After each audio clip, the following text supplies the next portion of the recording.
Es jūs iepazīstināju ar dažiem vingrinājumiem, bet pie manis viss ir vienkārši, bija pauze. Vienmēr vajag varbūt kaut kādu drusciņu paskaidrot cilvēcīgi, kāpēc tieši Džuņa Cīguna ir bijuši sarežģītāki brīži, ir bijuši mazāk sarežģīti, bet tieši tad, kad es sāku nodarboties ar imidžu medicīnu, sākumā viss bija baigi forši.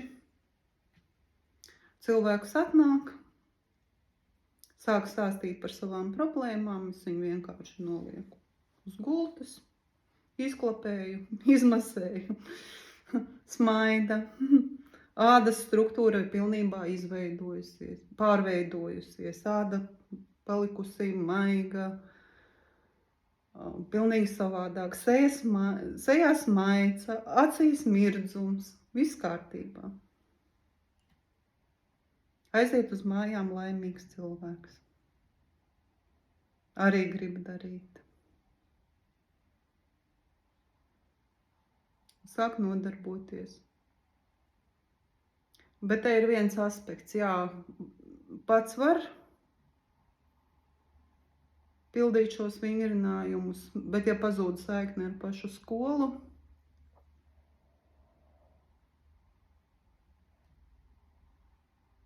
un ja nenoskaidro kaut kādus būtiskus jautājumus,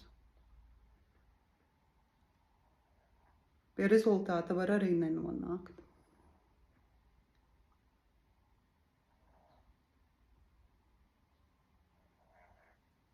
Pie rezultāta var nenonākt. Atgriežoties mājās, tajos pašos apstākļos, pie tiem pašiem cilvēkiem, kur konflikts ir uzradies, nezinu, vai tai pašā darba vietā, vai kas teiksim, smadzeņu prātīgā, loģiskā domāšana, viņa vienmēr atrod iemeslu, tas ir vainīgs un viss. Viņš ir vainīgs pie tā, ka es jūtos slikti, viņš man tur kaut kādu sliktu karmu dod. Var gadīties, kad vaina tiek meklēta nepareizā virzienā, tiek uzdoti nepareizi jautājumi, nepareizi uzdevumi savām smadzenēm. Teiksim tā. Jo psiholoģija ir kaut kāda loģiskā puse, jā. Ir kaut kāda loģika, jā.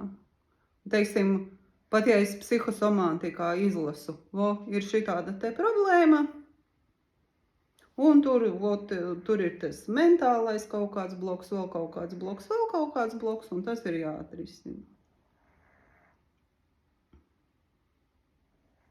Slimība nepāriet, bet pieķeršanās idejai ir palikusi un turpina to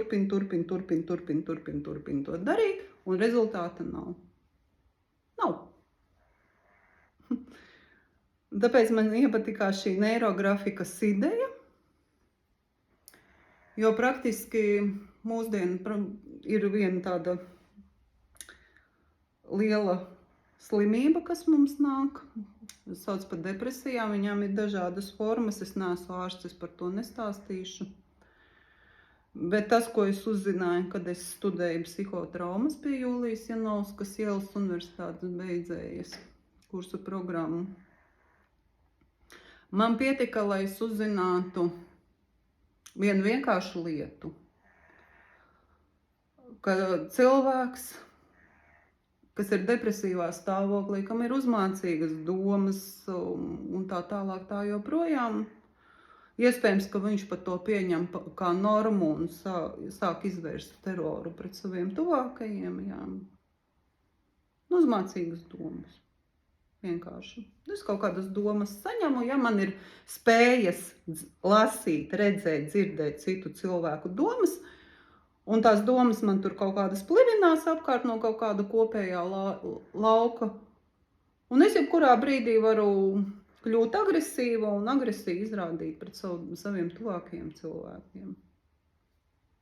Tāpēc, ka man tur nebija laika nomierināties, kaut ko uzzīmēt, vēl kaut ko. Un notiek konflikts.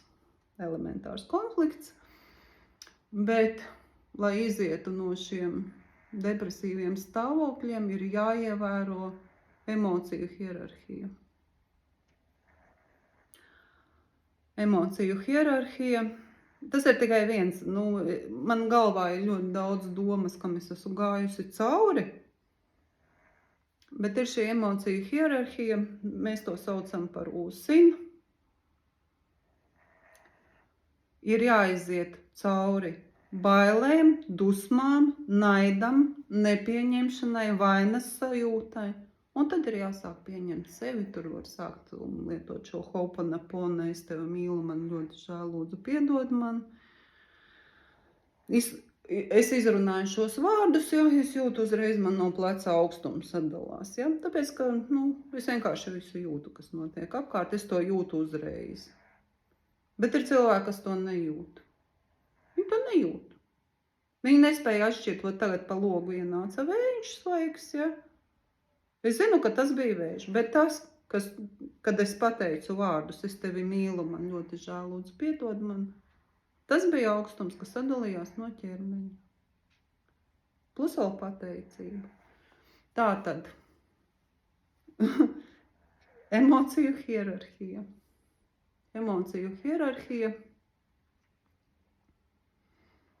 Bailes uzkrājās nierēs. Naids uzkrājās sirdī. Dusmas uzkrājās aknā. Tātad nepieņemšana, es nevaru atrast pareizo vārdu, neirozes uzkrājās kuņģu zarnu traktu un visā sistēmā, jā, pilnā augumā. Vainas sajūtas uzkrājās plaušās.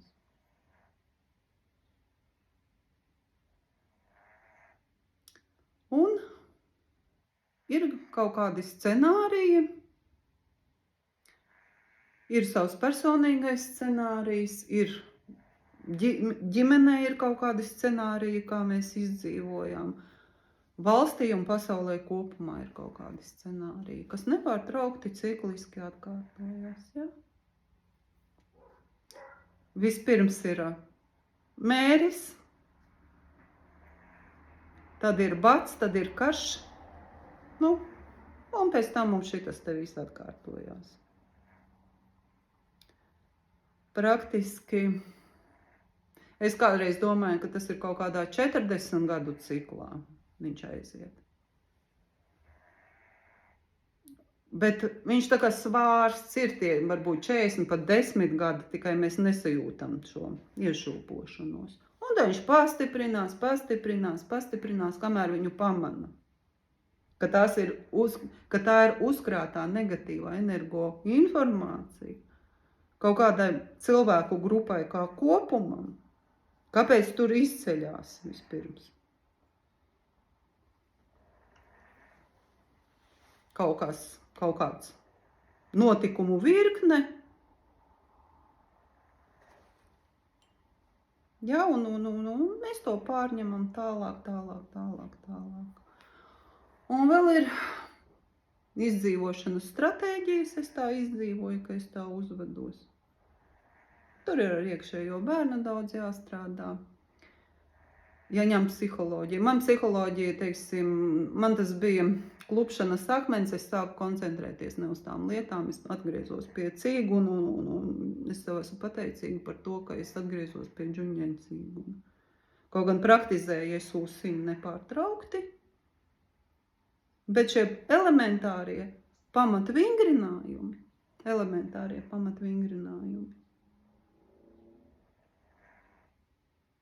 man atļāva paskatīties uz psiholoģiju tā kā ar citām acīm. Jo tad, kad es gāju uz darbu, es cēlos 5 no rīta, es izpildīju pamatvingrinājums, nostāvēju lielais koks, tik cik sanāca laika 20-40 minūtes, un gāju uz darbu. Bet es gāju vesela, tāpēc, ka es vingroju. Es vakarā vingroju atgriežoties un no rīta. Es aizgāju uz darbu, es ierodos darbā 8, 10 es sāku just, ka es brūku kopā. Iemeslu nevar saprast. Tajā brīdī mira tante, bet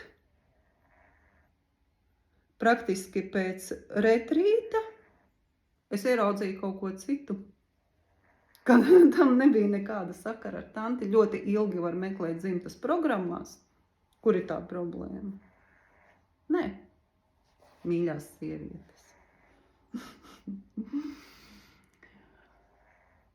Nu, paskatieties apkārt uz saviem kolēģiem. Var redzēt, ka cilvēkam jau acīs veidojās glaukoma, viņš ir uztaisījis acu operāciju varbūt, tāpēc viņš redz, viņš to var strādāt, plus viņam jau ir refleksija, pieredums, kā viņš pilda savu darbu. Ja viņš tur ir profesionāls tajā darbā, vispārējais tur var būt pilnīgs čau, bet savā darbā viņš ir profesionāls. Izmainītas acu zīlītes, acu āboli. Iespējams, ka viņš ar savām acīm vairs praktiski neko neredz, bet ar saviem smadzeņu centriem viņam varbūt ir tāda pati spēja, kā man nolasīt no apkārtējās vides informāciju, atrast vainīgo, uz ko to noērēt nost, lai pats varētu mierīgi strādāt. Tas tā var būt. Akli cilvēki. Viņš taču kaut kā nolasa informāciju vidē, kāpēc akls cilvēks, ja mēs skatāmies dažus fenomenus, mierīgi brauc ar bordu dēlī, ja, lavierē pa celiņiem, viņš jūt to apkārtni sev apkārt, viņš kaut kā to sajūt. Viņa smadzeņu centri ir kaut kā nofokusēti tā, ka tas, ka viņam redzes nav, viņam netraucē dzīvot apkārtējā vidē. Un praktiski šis ir varētu teikt, viens no tiem cīguna aspektiem, kāpēc cīguna nodarbojas, tā ir izdzīvošana apkārtējā vidē, kas nepārtraukti mainās, tāpēc nevar paļauties uz to, ka vide nemainīsies, un tad, kad es lietoju tādus un tādus produktus, es esmu vesela. Nē, ir ziema, vasara, rudens, ir viss. Daba nepārtraukti mainās, ķermenis uz to reaģē, un plus vēl ir mūsu burvīgā refleksija. Ja, tur vairāk te, kad es apgūvu vairāk mantras no kundalīni jogas, ja es gribu sadzīvot tur ar otru cilvēku, es pildu kaut kādu vienu darbību, ja es gribu izdzīvot apkārtējā vidē, es daru kaut kādu citu darbību, jā, bet es aizmirstu pateikt to galveno, jā, aizejot uz darbu. Var redzēt, ka ir nobīde kolēģim, jā, ir nobīde, ka ir labās kājas gūžas locītavā ir kaut kāda problēma. Cilvēks no pārstrādāšanās knapi turās kājās, bet viņš ir iemācīts pieklājīgi uzvesties. Viņš vienkārši smaida. Ar visiem laipni izturās. Nu, nauda te ir jāpelna, vai ne? Veselība, nu, sagaidīsim pensiju vai kaut kur nokritīsim, būs mieris. Nu, tā ir traģēdija. Bet visas šīs slimības viņam ir kaut kāda nepareiza cīņa struktūra, kas iespaido apkārtējos cilvēkus. Tas var būt labs cilvēks, bet tā viņa slimība, viņa izstaro kaut kādu enerģiju, un šī enerģija iedarbojās uz apkārtējiem, uz apkārtējo vidi, kur viņš atrodas. Tāpēc, ka viņš viņu ir uzsūcis kaut kur pirms tam. Bet cilvēks te ir dzīvnieciņš, ja? Viņš tāds pats dzīvnieciņš kā suns, kaķis, un viņš taču jūt, ka nav kaut kas labi, ka ir jāmūk projām. Tad tu sēdi tāda saulīte un saproti, ka ir vienkārši jāmūk projām pie tādiem izstarojumiem. Tātad, Tā ir atkal mūsu iekšējā atbildība, vai mēs praktizējam vai nepraktizējam cīgumu. Kā mēs, ir argumenti, vai, tas ir šausmīgi ilgi. Es apēdīšu tableti un miers, un man galva vairs nesāpēs. Jā, galva nesāpēs, bet problēma, kāpēc sāp galva, netika atrisināta. Smadzenes atlika, labi, tagad ir jāstrādā, es netraucēšu ar šo kaiti, es tev to nerādīšu.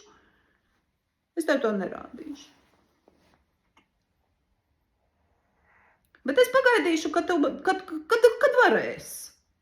Un kad tas parasti notiek, tad, kad cilvēks sāk atpūsties. Vai nu tas ir miega stāvoklī, vai tas ir miera stāvoklī, kad mēs ieejam klusumā meditācijas laikā, šī problēma atverās. Viņu var ieraudzīt un izmainīt. Vai arī, teiksim, atvaļinājuma laikā. Visi es varu atpūsties, apgulies gultā, sāc slimot. Ar visu pēc kārtas, bet tur, kur to tableti.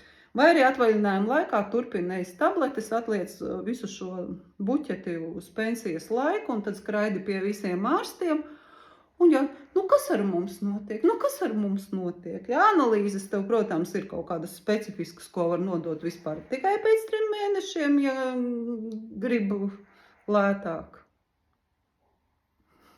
Es, piemēram, nevaru atļauties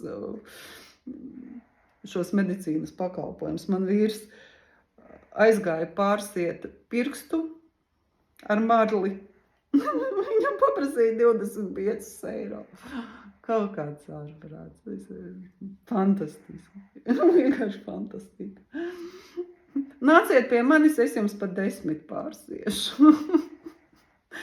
Jā, labi, es vienkārši iedzēru kafiju un parunājos. Es domāju, ka tas viss, ko es runāju, man kaut kur noderēs. Jo, jā, tā kā man par kaut ko gribās parunāt, tad es vienkārši runāju arī ar sevi kamerā. Paldies, ka uzklausīji.